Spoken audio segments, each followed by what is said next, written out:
Okay, maganda topic natin.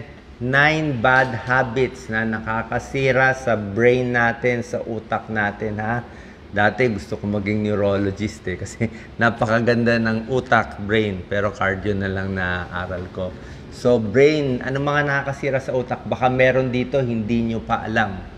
Number 1, yung mga mahilig magtalokbong, di ba? Nagkukumot tayo, lalo na yung mga bata, di ba? Hindi po maganda. Pag tayo ay nagtatalukbong, nagkukulang yung oxygen sa katawan natin. Okay? Oxygen, napakahalaga for brain function. Mas konting hangin, nahihinga natin, mas masama. So, pag nagtatalukbong, okay nga, medyo mas cozy, mas warm. Kaya lang, babagsak ang oxygen, tataas yung carbon dioxide. Okay? So, hindi po maganda. Bad habit po yan, ha? Masira yung brain natin. Number 2, kulang sa tulog. Okay? May mga taong kulang sa tulog, hindi po maganda. Kasi pag puyat tayo, mabagal ang pag-iisip, mahina ang memory, di ba? Pag puyat, nadadrowsy tayo, nadidepress. At may isang pag-aaral, lumiliit pa yung utak pag laging puyat. Okay? Habang natutulog, doon nare-relax yung brain, doon parang nalilinis ng utak natin yung mga masasamang bagay doon habang natutulog tayo. Okay? Number 3, hindi nagbe-breakfast. Kailangan talaga nagbe-breakfast. Pag hindi kayo nagbe-breakfast, pwedeng masira ang utak. Bakit? Babagsak ang blood sugar. Okay? Kulang ang nutrition, di ba? Yung mga hindi nagbe-breakfast, ayon sa pag-aaral, mas mababa grado sa school. Mahina rin magtrabaho, napapagalitan kasi nga inaantok diba? At may isang pag-aaral, may Japanese study, 80,000 subjects inaral nila. For 15 years, yung ibang grupo kumakain ng almusal. Yung isang grupo hindi kumakain ng almusal. Ayon sa result ng Japanese study, yung hindi kumakain ng almusal, mas nai-stroke at mas naha-high blood. Okay? Breakfast, very important para may energy tayo. Number 4, multitasking. Merong iba sa atin, mahilig mag-multitask. Alam niyo multitask? Yung sabay-sabay ang ginagawa. May kausap, nag-aaral, nagmi-music, nag-chat-chat. Hindi po maganda yung maraming sabay-sabay. Okay? May negative effect yon sa productivity kasi yung utak natin, hindi siya talaga sanay yung sabay-sabay Mas gusto ng utak natin, isang bagay lang muna gawin nyo, focus, tapos mamaya yung susunod, tapos yung susunod. Katulad dito, pinagsabay-sabay niya, telepono, cellphone. Pag sabay-sabay, mas hindi ka matututo, mas hindi mo maintindihan, at mas may stress ka. More stress hormones, more cortisol, mental fog, mas malabo isip at scrambled thinking. Kasi nga sinasabay-sabay mo. Lalo na yung mga kabataan. Mga kabataan ngayon, di ba, gusto multitask online. Ako, ayoko talaga. Pag may sinasabi nga si Doc Lisa sa akin, isa-isa lang, one by one. Gusto ko mabagal. I need 5 minutes focus sa isang problema para nakafocus ka. Pag na-solve mo, tapos. Hindi yung sabay-sabay, biglaan, yung kasi pag sabay-sabay gagawin mo, magagawa mo lahat, pero mababaw, mali-mali, parang knee-jerk lang Dapat focus sa isang bagay at malalim. Yun ang gusto ng utak natin. Ayaw niya yung sabay-sabay. Number 5, pag may sakit na, dapat pahinga. May iba pinipilit magtrabaho kahit may sakit, oo. Pero pag may sakit na, ano nangyayari? Reduce brain efficacy. Mabagal na mag-isip, less alert pag may sakit. Siyempre, may kalaban na infection More negatibo ang mood, mas nadidepress, mas mabagal ang isip. Pag may sakit na, poor learning, poor recall of information, dapat pahinga muna, pag gumaling na, tsaka na mag full time sa trabaho. Number 6, bad habit, mahilig sa sugar. Okay? Yung mahilig sa sugar, syempre hindi healthy ang sugar. So, pangit ang nutrisyon, di ba? Pag pangit ang nutrisyon sa utak, hindi rin maganda sa brain growth and development. At pag maraming sugar, more type 2 diabetes, more obesity, more heart disease. So, hindi po maganda. Number 7, simple lang. Kulang sa tubig. Okay? Pag tayo ay dehydrated, na initan, napagod, na dehydrate, hindi na tayo makakaisip eh.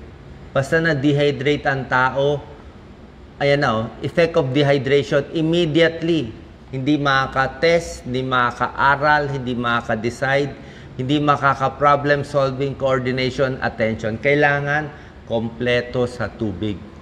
Kasi katawan natin, di ba? Pati utak natin 70 to 80% water yan. So pag kompleto tayo, hindi tayo dehydrated, mas focus, mas malinaw ang isip, mas creative. Kailangan kasi natin yung fluid Ang utak maraming fluid yan para madala yung mga nutrients, maalis yung mga toxin. Parang kidney yan Kailangan maraming tubig. Mga may migraine, masakit ang ulo, tubig din naman ang solution di ba? Nai-stress, tubig din So drink water, baka tubig lang kailangan mo, kaya hindi makaisip ng maayos. Number 8, kailangan mag-exercise. Bad habit, not exercising. Pag hindi kayo makaaral, let's say nag-exam kayo, meron kayong project, hindi na kayo makaisip, meron kayong creative project, maglakad-lakad. Minsan mas maganda maglakad sa mga maraming puno, maraming halaman, maraming oxygen. Kailangan mo maraming oxygen. Kasi pag naglalakad, increase heart rate, maganda circulation sa puso, maganda circulation sa kidney, maganda circulation sa utak.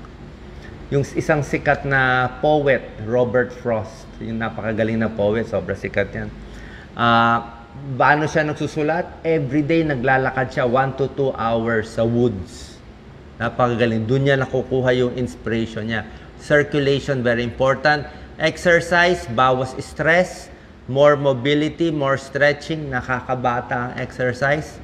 Release endorphins, happy hormones, at nagpapalakas ng puso, baga, at utak.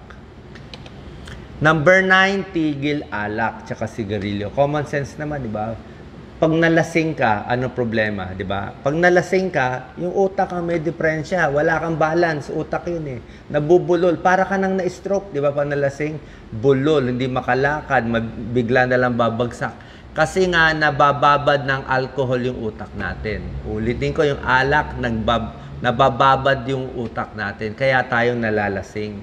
Di ba? Kaya iwas na lang. Kasi oras na tumama yan sa utak, masama. Lalo na kung yung liver mo may konti ng diferensya, hindi na niya ma-filter, ma-metabolize yung alak, hindi ka pa kumain ng pulutan, napakabilis pa yung pag-inom ng alak, malalasing talaga. Smoking, ang daming problem, di ba? Brain, cell membrane, ano nasisira? Balance, coordination, motor skills, pag naninigarilyo. Pag naninigarilyo, sisira yung utak, stroke, dementia, ulyanin, Alzheimer's, meron pang multiple sclerosis na sisira. Okay?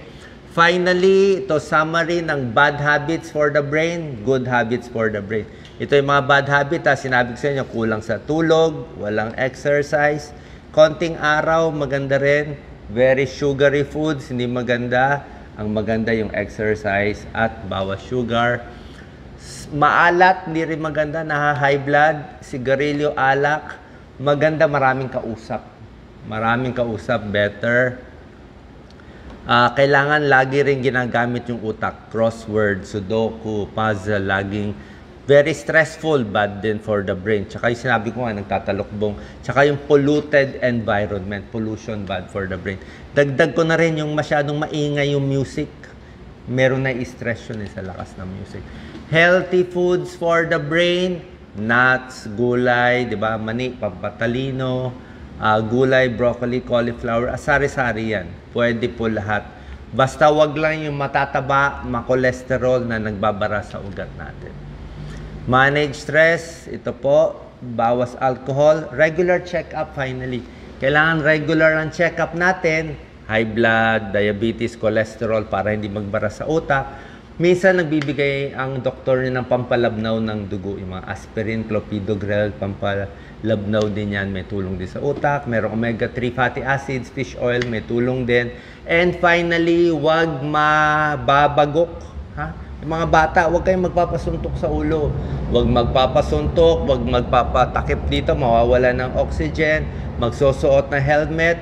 Wag tayo sa mga boxingero o mga karate. Kasi oras na nabagok yung utak, nagkakaroon ng brain concussion. Concussion, napupunit ang nerves.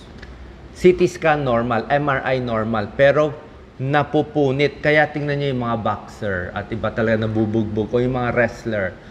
Bulol na magsalita after a fight. Paano napupunit yung mga ugat nila sa utak. So, laging alagaan ng utak. Follow these tips para laging matalino at healthy ang utak. Salamat po.